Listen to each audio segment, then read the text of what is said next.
ನಾನು ಅವ್ರು ಕರೀಲೇ ಇಲ್ಲ, ಅವರು ಕರೀಲಿಲ್ಲ, ನೀವು ಕರೀಲಿಲ್ಲ. ನೀವು ಬಿರು ಕರೆದಿದ್ರೆ ನೋಡ್ಬೋದಾಯ್ತು. ನಿಮಿಷ ಇರಿ ಸ್ವಾಮಿ.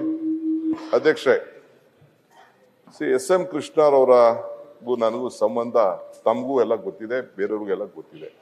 ತಂದೆ ಮಗನ ಯಾವ ರೀತಿ ಪೋಷಣೆ ಮಾಡ್ತಿದ್ರು ಅವ್ರ ಜೊತೆ ಸೇರಿದ್ಮೇಲೆ ಇಲ್ಲಿವರೆಗೂ ಕೂಡ ಒಂದು 2-3 ವಿಚಾರದಲ್ಲಿ ನನಗೂ ಅವ್ರಿಗೂ ಭಿನ್ನಾಭಿಪ್ರಾಯ. ಅದನ್ನ ಏನು ಅಂತ ನಾನು ಇಲ್ಲಿ ಚರ್ಚೆ ಮಾಡೋಕೆ ನಾನು ಹೋಗುದಿಲ್ಲ. ಕೆಲವು ತೀರ್ಮಾನಗಳು ಮಾಡಿದ್ದು ಸರಿ ಇಲ್ಲ ಅಂತ ನಾನು ಆವತ್ತೂ ಹೇಳಿದ್ದೆ, ಇವತ್ತು ಹೇಳ್ತೀನಿ, ಮುಂದಕ್ಕೂ ಹೇಳ್ತೀನಿ. ಆದರೆ ಬೇರೆ ರಾಜಕಾರಣದಲ್ಲಿ ನಾವು ನೋಡಿದ್ದೇವಲ್ಲ, ನಮಗೆ ಇಷ್ಟೋ ರಾಜಕಾರಣದಲ್ಲಿ ನಾವು ಸಾವನ್ನ ನಿಲ್ಲಿಸ್ಲಿಕ್ಕೆ ಸಾಧ್ಯ ಇಲ್ಲ. ಸಾವು ಎಲ್ಲರಿಗೂ ಬಂದೇ ಬರ್ತದೆ. ಎಂಥವ್ರು ದೇವ್ರಿಗೂ ಬಂದಿದೆ, ಪ್ರಪಂಚದಲ್ಲಿ ಎಲ್ಲರೂ ಕೂಡ ಸಾವು ಕೂಡ ಬಂದಿದೆ. ದೇವ್ರಿಗೂ ಕೂಡ ಸಾವನ್ನ ಇಲ್ಲದೆ ಇರ್ಲಿಕ್ಕೆ ಸಾಧ್ಯ ಇಲ್ಲ. ಎಂತ ಕೊನೆಗೆ ಆಶೀರ್ವಾದಗಳು ಮಾಡೋದು ಕೂಡ ಸಾವೇ ಇಲ್ಲ ಅಂದ್ರೂ ಕೂಡ ಯಾರು ಸಾವು ನಿಲ್ಲಿಸಿಲ್ಲ. ಒಂದ್ ಕಡೆ ಬೇಕಾದಷ್ಟು ಪುರಾಣಗಳು ನಾವು ನೋಡಿದ್ದೇವೆ. ಹಂಗೆ ಇವತ್ತು ಆ ಬದುಕಿನಲ್ಲಿ ವಿವೇಕಾನಂದರು ಒಂದ್ ಕಡೆ ಒಂದು ಮಾತು ಹೇಳ್ತಾರೆ, ಸಾಧನೆ ಇಲ್ಲದೆ ಸತ್ತರಿಗೆ ಸಾವಿಗೆ ಅವಮಾನ, ಆದರ್ಶ ಇಲ್ಲದೆ ಬದುಕಿದರೆ ಬದುಕಿ ಅವಮಾನ ಎಂದು ಸ್ವಾಮಿ ವಿವೇಕಾನಂದರು ಹೇಳಿದ್ರು. ಹಂಗೆ ಇವತ್ತು ಬಹಳ ಆದರ್ಶವನ್ನ ನಮ್ಗೆಲ್ಲ ಬಿಟ್ಟು ಹೋಗಿದ್ದಾರೆ. ಅವರು ಏನ್ ಮಾಡಿದ್ರು ಅನ್ನೋದು ದೊಡ್ಡ ಬಹುಶಃ ಎಲ್ಲ ನನ್ನ ಸ್ನೇಹಿತರುಗಳು ಚರ್ಚೆ ಮಾಡಿದ್ದಾರೆ. ಅವರ ಕಾಲದಲ್ಲಿ ನಾನು ಮದ್ದೂರಲ್ಲಿ ಇಂಡಸ್ಟ್ರೀಸ್ ಮಾಡಿದ್ರು. ಆಗದ ಕಾಲದಲ್ಲಿ ದೇವರಾಜರ ಕಾಲದಲ್ಲಿ ಅದನ್ನೆಲ್ಲ ನಾನು ಹೇಳಕ್ ಹೋಗಲ್ಲ. ಆ 5 ವರ್ಷ ಅವ್ರ ರಾಜಕೀಯ ಸೋತ್ ಮೇಲೆ, ಮದ್ದೂರಿನಲ್ಲಿ ಅಸೆಂಬ್ಲಿ ಸೋತ್ ಮೇಲೆ ಅವರು ಡೆಪ್ಟಿ ಚೀಫ್ ಮಿನಿಸ್ಟರ್ ಆಗಿದ್ಕೊಂಡು, ಇರಿಗೇಷನ್ ಮಿನಿಸ್ಟರ್ ಆಗಿ, ಅವರು ಪವರ್ ಮಿನಿಸ್ಟರ್ ಆಗಿದ್ಕೊಂಡು ಮಹೇಶನ ಮೇಲೆ ಅವರು ಚುನಾವಣೆಯಲ್ಲಿ ಸೋತರು. ಸೋತ ನಂತರ ಮತ್ತೆ ನಂದು ಅವ್ರದ ರಾಜಕಾರಣದ ಬದುಕು ಒಂದು ಜೊತೆಗೆ ಹೋಗಿ ರಾಜ್ಯಸಭಾ ಮೆಂಬರ್, ಸಿಟ್ಟಿಂಗ್ ಮೆಂಬರ್ ಇದ್ದಂತ ಜಿ.ವೈ. ಕೃಷ್ಣನ್ನ ತಪ್ಪಿಸ್ಬೇಕಾರೆ ಇಲ್ಲೇ ಜಯಚಂದ್ರ ಇದ್ದಾರೆ, ಅವ್ರಿಗೆ ಜಿಲ್ಲಾ ಪಂಚಾಯತಿ ಇದನ್ನ ರಾಜ್ಯಸಭಾ ಮೆಂಬರ್ ಮಾಡಬೇಕು ಅಂತ ನನ್ನನ್ನ ಕಳಿಸ್ಕೊಟ್ರು. ನಾನು ಜಯಚಂದ್ರ ಇಬ್ರು ಹೋಗಿ ನರಸಿಂಹರಾಯರನ್ನ ಭೇಟಿ ಮಾಡಿದ್ರು. ಇಬ್ರು ಹೋಗಿ ನಾನು ಹೇಳಿದೆ ನರಸಿಂಹರಾಯರಿಗೆ, ನೀವು ಎಸ್.ಎಂ. ಕೃಷ್ಣರವ್ರಿಗೆ ಟಿಕೆಟ್ ಕೊಟ್ಟರು ಮಾತ್ರ ನಾವು ವೋಟ್ ಹಾಕ್ತೀವಿ, ನಾನು ಇಂಡಿಪೆಂಡೆಂಟ್ ಮೆಂಬರ್, ನನಗೆ ಕಾಂಗ್ರೆಸ್ ಪಾರ್ಟಿ ಅವ್ರು ಟಿಕೆಟ್ ಕೊಟ್ಟಿರ್ಲಿಲ್ಲ ಕೆಲವು ಪೊಲಿಟಿಕಲ್ ಡಿಫರೆನ್ಸ್ ಇಂದ. ಸೊ ನಾನು ಇಂಡಿಪೆಂಡೆಂಟ್ ಆಗಿ ನಿಲ್ಬೇಕಾದಂತ ಒಂದು ಪರಿಸ್ಥಿತಿ ಬಂತು. ನಾನು ಕಾಂಗ್ರೆಸ್ ಪಾರ್ಟಿಲಿ ನಿಂತ್ಕೊಂಡೆ, ರೆಬೆಲ್ ಕಾಂಗ್ರೆಸ್ ಆಗಿ ನಿಂತ್ಕೊಂಡು ಚುನಾವಣೆ ಗೆದ್ದೆ. ಒಂದು 5 ಜನ ಗುಂಪು ಮಾಡ್ಕೊಂಡಿದ್ದೆ. ನನಗೆ ಇದನ್ನೆಲ್ಲ ತಲೆಯಲ್ಲಿತ್ತು, ನನಗೆ ಗುಂಪು ಮಾಡ್ಕೊಂಡಿದ್ದೆ. ಕಾಂಗ್ರೆಸ್ ಪಾರ್ಟಿಗೆ 36 ಸೀಟ್ ಮಾತ್ರ ಅವತ್ತಿನ ಕಾಲದಲ್ಲಿ ಇತ್ತು. ಇದಂತ ಸಂದರ್ಭದಲ್ಲಿ ಕೊನೆಗೆ ಯಾವುದೋ ಸಂದರ್ಭದಲ್ಲಿ ಹೋಗಿ ನರಸಿಂಹರಾಯರನ್ನ ಭೇಟಿ ಮಾಡಬೇಕು ಅಂತ ಒಬ್ರು ರಾಜ್ಯಸಭಾ ಮೆಂಬರ್ ಅವತ್ತಿನ ಕಾಲದಲ್ಲಿ ನಮ್ಮನ್ನ ಕರ್ಕೊಂಡು ಹೋದ್ರು. ನಾನು ಜಯಚಂದ್ರ ಇಬ್ರು ಹೋದಾಗ ನರಸಿಂಹರಾಯರು ನನಗೆ, ನೀವು ನಮ್ಮ ಕಾಂಗ್ರೆಸ್ ಪಾರ್ಟಿಗೆ ಓಟ್ ಹಾಕ್ಬೇಕು ಅಂತ ಕೇಳಿದ್ರು. ನಾನು ಓಟ್ ಹಾಕುದಿಲ್ಲ ಸ್ವಾಮಿ ಅಂದೆ ಪ್ರೈಮ್ ಮಿನಿಸ್ಟರ್ಗೆ. ಯಾಕೆ?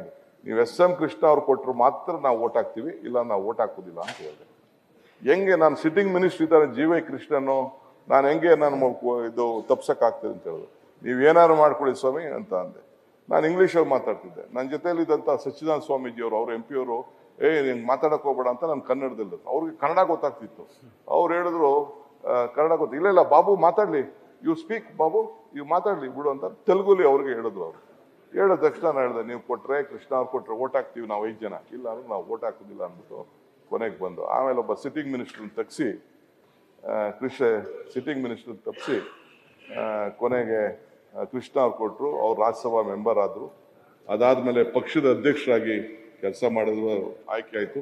ಪಕ್ಷದ ಅಧ್ಯಕ್ಷರಿಗೂ ಪಾಪ ಧರಮ್ ಸಿಂಗ್ ಇದ್ರು, ನಾನು ಅವ್ರ ಜೊತೆ ಜನರಲ್ ಸೆಕ್ರೆಟರಿ.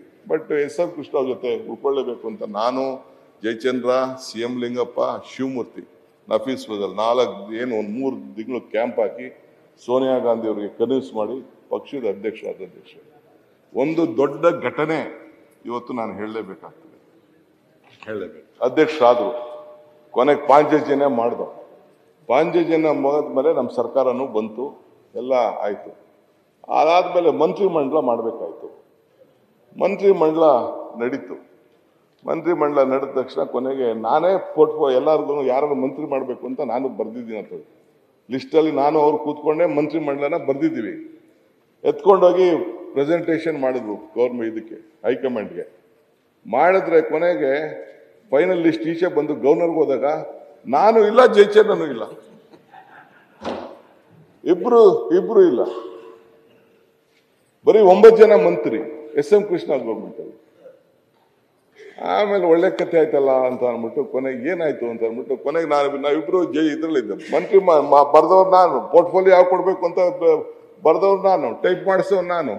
ಅಲ್ಲಿ ಎತ್ಕೊಂಡೋಗಿ ಕೊಟ್ಟರೆ ನಾವು ಬರೀ 9 ಜನ ತಗೊಳ್ಳೋದು, ಎಲ್ಲ ಜಾತಿಗೆ ಒಂದೊಂದು, ನಮ್ಮ ಜಾತಿಗೆ ಶ್ರೀಕಂಠಯ್ಯ ಅಂತ ಒಬ್ರೆ, ಮಿಕ್ಕಿದ್ದು ಯಾರಿಲ್ಲ ಅಂತ. ಪೇಪರ್ಲೆಲ್ಲ ನಾನು ಪೊಲಿಟಿಕಲ್ ಸೆಕ್ರೆಟರಿ ಟು CM ಅಂತ ಬರ್ತಾ ಇದ್ದೆ ಪೇಪರ್. ನನ್ಗೆ ಗೊತ್ತಿಲ್ಲ, ಫೋನ್ ಮಾಡ್ತಾರೆ ನನಗೆ.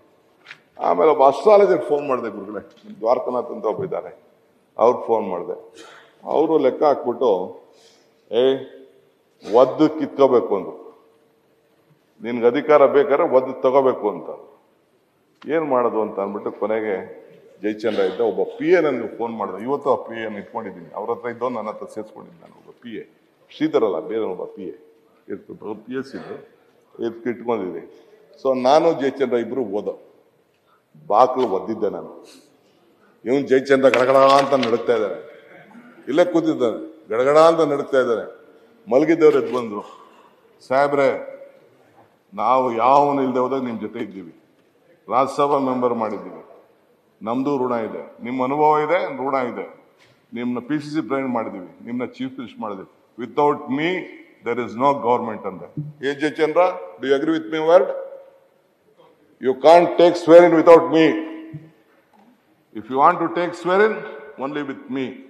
ಇಲ್ಲಾಂದ್ರೆ ಯಾರು ಇಲ್ಲೇ ಇಲ್ಲದೆ ಹೋಗ್ಲಿ, ನಾನು ಇರಬೇಕು ಅಂತ ಹೇಳಿದೆ. ಆ ತರ ನಡೀತು. ಕೊನೆಗೆ ರಾತ್ರಿ ಗವರ್ನರ್ ಸ್ಪೀಕರ್ ಕೊಟ್ಬಿಟ್ಟಿದ್ದಾರೆ, ಇವ್ರಿಗೆ ಗವರ್ನರ್ ಹೊರಟೋಗಿದೆ, ಟೈಮ್ ಫಿಕ್ಸ್ ಆಗಿದೆ, ಏನೆಲ್ಲ ಶಾಮಿಯಾನೆಲ್ಲ ಆಗ್ತಾ ಇದಾರೆ ಅಲ್ಲಿ, ನಥಿಂಗ್ ಡೂಯಿಂಗ್ ಅಂದೆ.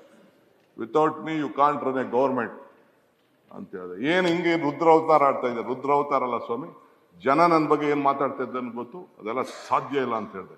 ಅದಕ್ಕೆ ಈ ಜಯಚಂದ್ರ ಸಾಕ್ಷಿ. ಸೊ ಆಮೇಲೆ ಕೊನೆಗೆ ಬೆಳಗ್ಗೆ ಆಮೇಲೆ ಮಿಸಸ್ ಕೃಷ್ಣ ಫೋನ್ ಮಾಡಿದ್ರು, ಇಲ್ಲ ನಿನ್ಗೆ ನಾನು ವಿಚಾರಿಸಿ ನಮ್ಮ ಜೋಯಿಷ್ ಹತ್ರ, ನಿನ್ಗೆ ಟೈಮ್ ಸರಿ ಇಲ್ಲ, ಸ್ವಲ್ಪ ತಾಳ್ಮೆಯಿಂದ ಇರು ಅಂತ. ತಿರ್ಗಿ ಅವ್ರ ಮಗಳು ಹೇಳಿದ್ರು, ಅಮ್ಮ ಅದೆಲ್ಲ ಬಿಟ್ಬಿಡಿ, ನಾನು ನನ್ನ ಜ್ಯೋತಿಷ್ ಹತ್ರ ವಿಚಾರಿಸಿದ್ದೀನಿ, ನಾನು ಇವತ್ತು ಮಂತ್ರಿ ಇಲ್ಲ, ನನ್ನ ಮಂತ್ರಿ ಇಲ್ಲ, ನಾನಿಲ್ಲ ಅಂದ್ರೆ ಈ ಸರ್ಕಾರ ಇಲ್ಲ ಅಂತ ಹೇಳಿದೆ. ಕೊನೆಗೆ ಆಯ್ತು ಅಂತ ಹೇಳಿ ಕೊನೆಗೆ ಬೆಳಗಿನ ಜಾವ 6 ಗಂಟೆಗೆ, ಬೆಳಗ್ಗೆ 2 ಗಂಟೆಯಿಂದ 6 ಗಂಟೆ ಜಗಳ ಮಾಡಿ ಗವರ್ನರ್ ಫೋನ್ ಮಾಡಿ ಸ್ಟಾಪ್ ಮಾಡಿಸಿ ಸ್ವೇರಿಂಗ್ ಸೆರೆಮನಿನ. ತಿರ್ಗಾ ಹೈಕಮಾಂಡ್ಗೆ ಹೋಗಿ ಹೈಕಮಾಂಡ್ ಹತ್ರ ಮಾತುಕತೆ ಮಾಡಿ ತಿರ್ಗಾ ನಾವೆಲ್ಲ ಸೇರಿ ಮಂತ್ರಿ ಆದೋ. ನ್ಯೂಸ್ ಫಸ್ಟ್, ನಿರ್ಭೀತಿಯಿಂದ ನಿಮ್ಮ ಪರವಾಗಿ.